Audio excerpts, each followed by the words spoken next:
Hippocrates once said, "Let food be thy medicine, and medicine be thy food."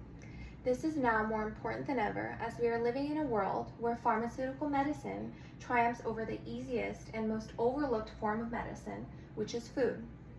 After learning of the negative impacts that processed food has on health, I knew that this was something I could never forget and will inform others on when appropriate. I first realized that I hated processed foods as a freshman in high school. I was spending a majority of my time alone the summer before high school started, watching documentaries about food and cooking, and I eventually came across a few of them that focused on health, and I began to compare my current diet and how I felt to those in the documentary. I realized that eating fast food and processed food not only contributed to my lack of drive, but overall was the reason why I was frequently getting sick and did not feel well. As a child, my family frequently bought unhealthy and processed foods. This carried into an older age as I was able to make decisions by myself on my own diet, as when I had the opportunity to buy my own food, I continued to buy processed food. Although it was time consuming to cook for myself, I noticed that I felt better when I cooked for myself compared to having packaged snacks as meals. As a child of two first-generation Mexican-American parents that worked a lot and were always busy, they never had the time to make me healthy meals or the money to buy healthy meals from any establishments, which is why McDonald's and Taco Bell were frequently visited.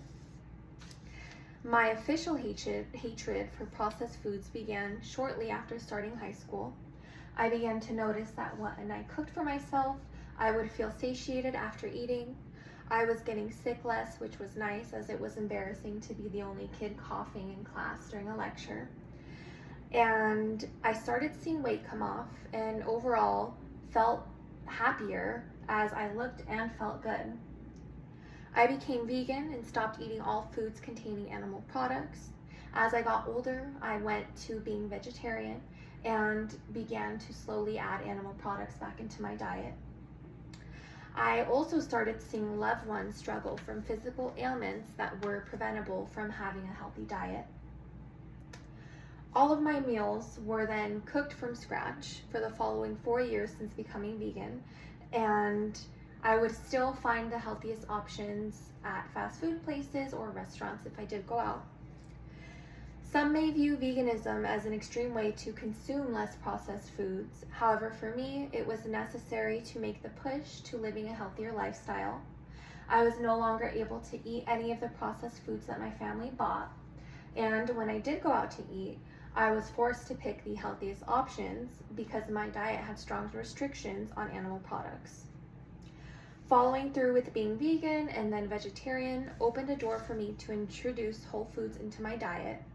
I am no longer vegan or vegetarian and am currently in a great spot when it comes to limiting processed foods, and I try to eat as many whole foods as possible. After I stopped being vegetarian, I gained 40 pounds and immediately fell back into bad habits. From my initial 40-pound weight gain, I have lost 20 pounds and I now have a very well-balanced diet. My goal now is to continue to maintain a well-balanced diet and lifestyle and to motivate others to do the same. Life should not be lived going from one extreme to another, and I am very happy that I discovered that at my age compared to if I began limiting processed foods at an older age.